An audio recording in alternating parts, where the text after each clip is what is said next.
The first thing I noticed when I pulled into the parking garage was that the space next to mine, the one I'd been paying an extra $40 a month to reserve for guests, was taken, not by a stranger, by my brother's truck.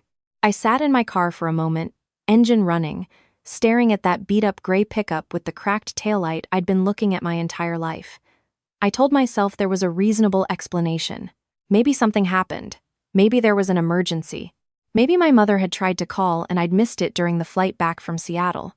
I checked my phone. No missed calls. No texts. I grabbed my carry-on and took the elevator to the 4th floor. The hallway smelled like something I didn't recognize at first. Then it hit me. Cigarette smoke. Thin and stale, seeping under a door. I followed it the way you follow a sound you don't want to hear. It was coming from my apartment. I stood in front of my own door and listened. There was a television on inside. A basketball game, volume too high. A laugh track underneath it. No, not a laugh track. An actual laugh.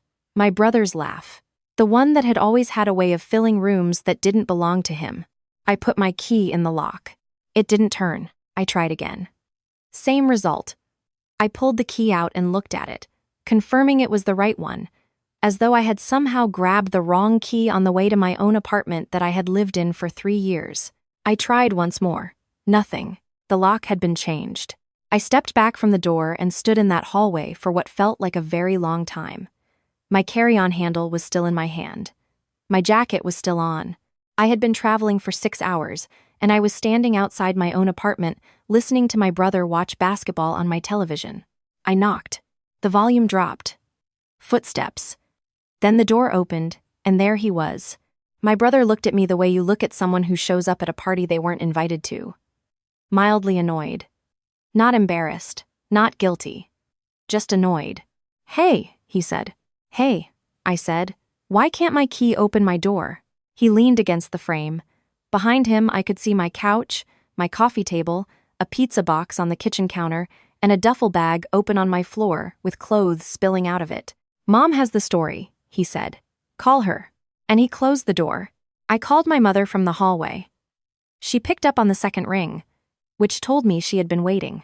"Sweetheart," she said, and I knew from that one word exactly how the conversation was going to go. She explained it the way she always explained things involving my brother, gently, with the assumption that once I understood the full picture, I would naturally come around to the correct conclusion, which was whatever she had already decided. My brother had lost his apartment. His landlord had given him 30 days, and the 30 days were up. He had nowhere to go. He had asked my parents if he could stay with them, but their place was too small, she said, which I knew was not true because I had grown up in that house, and my bedroom was still there, still intact, a monument to the version of me my mother preferred to remember. And I had a second bedroom. "You're never there," she said. "You travel for work every other week. The apartment is just sitting empty half the time." "I was gone for 9 days," I said. "He needed somewhere safe. He changed my lock." A pause. "He just wanted some privacy, honey. You know how he is." I did know how he was. That was precisely the problem. My brother was 34 years old. He had not held a steady job in 3 years.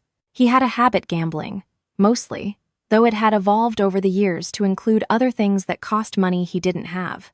My parents had bailed him out 4 times that I knew about, possibly more. There was a loan from my parents that had never been repaid. There was a credit card in my mother's name that he had maxed out. There was a car that had been repossessed. And now there was apparently an eviction, the details of which I did not yet know, but could imagine. He was their son. He needed help, and I had a second bedroom. "Mom," I said, "how did he get into my apartment?" "I gave him the spare key you left with me." I had left my mother a spare key 2 years ago. For emergencies. I had imagined emergencies to mean things like burst pipes, or a package that needed to be signed for, or, in the absolute worst case, something happening to me and someone needing to get in. I had not imagined it meaning this. "And the lock? We just thought it would be easier," she said, "for him to feel settled. I want to be clear about something." I did not cry. I did not raise my voice. I did not say any of the things that were building up in my chest like pressure behind a door that isn't latched properly. I said, "I'll call you back."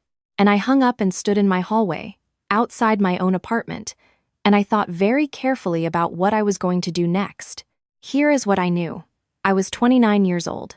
I had a degree in accounting, a job I had worked hard to get, and a one-bedroom plus den apartment in Charlotte, North Carolina, that I had saved for and signed for and painted myself on a Saturday in October 3 years ago. My name was on the lease. My name only. My brother had no legal right to be inside it. The fact that my mother had handed him a key did not change that. I also knew that if I knocked on that door again and demanded he leave, he would call my mother would call me, and we would have a conversation that lasted 2 hours and ended with me being made to feel guilty for not wanting to share my home with a man who had changed my lock. So I didn't knock again. I went to the lobby, sat in one of the chairs near the mailboxes, and I made 2 phone calls. The first was to my building's property management office. The second was to the non-emergency police line. The property manager arrived first. Her name was Donna, and she had been managing that building for 11 years, and she had seen things. She listened to my situation with the calm of someone who had heard every variation of it. When I showed her my lease and my ID, and explained that an unauthorized person had changed the lock on my unit, she didn't hesitate. "You're the leaseholder," she said. "That's illegal." She called a locksmith from her office. The officer arrived while we were waiting. A woman, early 40s, a notepad in her hand, and the particular expression of someone who is professionally patient. I explained everything. I showed her the lease. I explained that my mother had given the spare key to my brother without my knowledge or consent. I explained that I had returned from a work trip to find him inside, the lock changed, and my access to my own home blocked. She nodded and wrote things down. "Has he threatened you?" she asked. "No. He just closed the door." "Any prior incidents? Has he been violent?" "Not with me." She wrote that down too. There is something I need to explain here, because it matters for everything that came after. About 6 months before that night, I had started getting a feeling I couldn't name. Not about anything specific, just a general low hum of something being wrong. My brother had been coming around more, asking questions about my apartment, how much I paid, whether I was planning to renew my lease. My mother had mentioned twice, in passing, that he was having a hard time. I had noticed that my parents seemed to be pulling back from covering for him, the way they usually did a shift in the air, like when weather changes before you can see the clouds. I don't know if I was consciously preparing for something, or just cautious by nature. But about 4 months before I came home to find him in my apartment, I had installed a wireless security camera system. 3 cameras: entry, living area, and a small one angled at the front door from inside. They were connected to an app on my phone. They recorded continuously and stored 60 days of footage to a cloud server. I had not told anyone about them. Not my mother. Not my brother.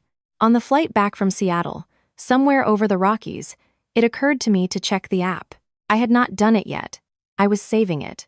I wanted to see it in order, to understand the full shape of what had happened while I was gone. The locksmith finished. Donna handed me 2 new keys and made a note in my file. The officer told me that given the unauthorized lock change and the fact that I was the sole leaseholder, she could accompany me into the apartment and ask my brother to leave. If he refused, he could be charged with criminal trespass. I said yes, please. We knocked together. The officer in front. My brother opened the door and saw her, and his face did something complicated. He looked past her at me. I watched him calculate. "Sir," the officer said, "are you aware that you are inside a residence that you have no legal right to occupy?" He started talking. He explained that his mother had given him the key. He explained that his sister was barely ever there. He explained that he was family and family helps family, and that this was all a misunderstanding that could be resolved with a simple conversation. The officer let him finish. Then she said, "That key was not the leaseholder's to give. Your name is not on this lease. You changed the lock without authorization, which is a violation of both the lease agreement and North Carolina trespass law. You have the option to voluntarily leave now, or I can take this further." He looked at me again. Something moved across his face that I recognized. He had looked at me that way when we were children, and he had broken something and was trying to figure out whether I was going to tell. "I'll need some time to get my stuff," he said.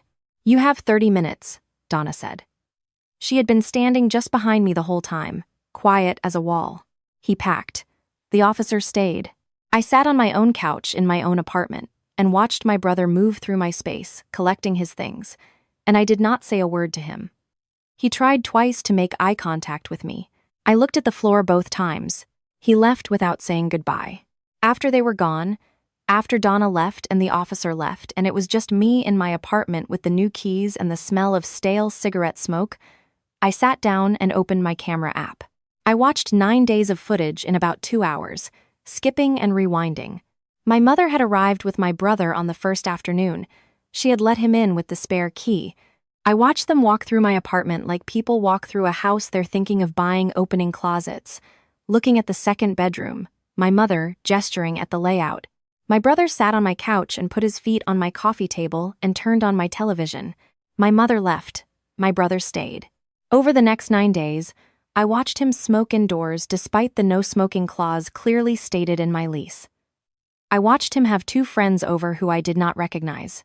I watched him go through my kitchen cabinets. I watched him open the drawer in my office where I kept miscellaneous things, batteries, takeout menus, a small amount of cash I kept for emergencies. The cash was gone. And on day 3, I watched my father arrive. I had not known my father was involved. My mother had made it sound like her decision, her idea, her spare key. But my father came in on day 3 with a bag of groceries and sat with my brother for almost an hour. I couldn't hear what they said. But at the end of the conversation, my father hugged my brother and then left. My father had not called me once in the 9 days I was gone. I sat with all of that for a long time. Then I called my parents. My mother answered. I told her my brother had been removed from my apartment. There was a silence, and then she started talking, and what she said was essentially a version of what she had said before. He needed help. I had space. Family takes care of family. Why did I have to make everything so difficult? I waited until she finished. I have camera footage, I said. Another silence. Different quality this time. He smoked in my apartment, I said. He went through my office. The cash I kept in my desk drawer is missing. And Dad came over on day 3. I heard her breathing. I'm keeping the footage, I said. I've already documented everything with the property manager, and there's a police report. If anything is missing beyond the cash, or if there's damage I haven't found yet, I will be filing a claim, and the footage will be part of it. If you'd like to discuss the cash, I'm happy to do that. You're being dramatic, she said. Her voice had shifted. It was harder now. I'm being clear, I said. My father got on the phone. He said I had embarrassed the family by involving the police. He said my brother was going through a hard time and I had made it harder. He said that at some point I needed to decide whether I was part of this family or not. Dad, I said, you have a bedroom in your house that has been empty for 6 years. You told Mom your place was too small. That's not true. He didn't say anything. He's your son, I said. If you want to help him, help him. That's not my job. He said some other things. I let him say them. When he was done, I said I loved them both, and I hung up. I want to be honest about the next few weeks, because they were not easy. My mother texted me almost every day. Some of the texts were sad. Some were angry. My brother called once, and I let it go to voicemail. He said I had ruined his life, which I noted was a significant thing to say to someone whose apartment you had broken into. Several relatives reached out. Aunts, cousins, a family friend who had known us since we were children. My mother had told the story, or her version of it. In her version, I had called the police on my own family over a misunderstanding about a spare key. I had been thinking about how to handle this. I had drafted something, deleted it, drafted it again. I'm not someone who posts about my personal life online or who makes public statements about family, but I also knew what happens when only one version of a story circulates. I had seen it before. I had been the person standing in the corner of a family gathering being quietly blamed for something I hadn't done. So I wrote a message, not a social media post, an email. I sent it to the family members who had contacted me, and to a few others, my father's sister, my mother's closest friend, 2 cousins who had been kind to me over the years. I kept it factual. I described what I came home to. I included the relevant dates. I mentioned the lock change, the police report, the property manager. I mentioned the camera footage and what it showed. I mentioned the missing cash. I mentioned that my parents had an empty bedroom in their home. I did not editorialize. I did not call anyone names.